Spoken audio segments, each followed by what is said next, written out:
of these receivers are normally conducted each Wednesday between the hours of 11 a.m. and 12 noon. If any warnings or watches are in effect, or threatening weather is possible, the test will be postponed until the first good weather day. Again, this has been a test of the NOAA Weather Radio Warning Alarm and EAS signal.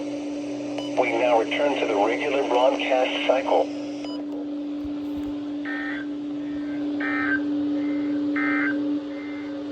The area forecast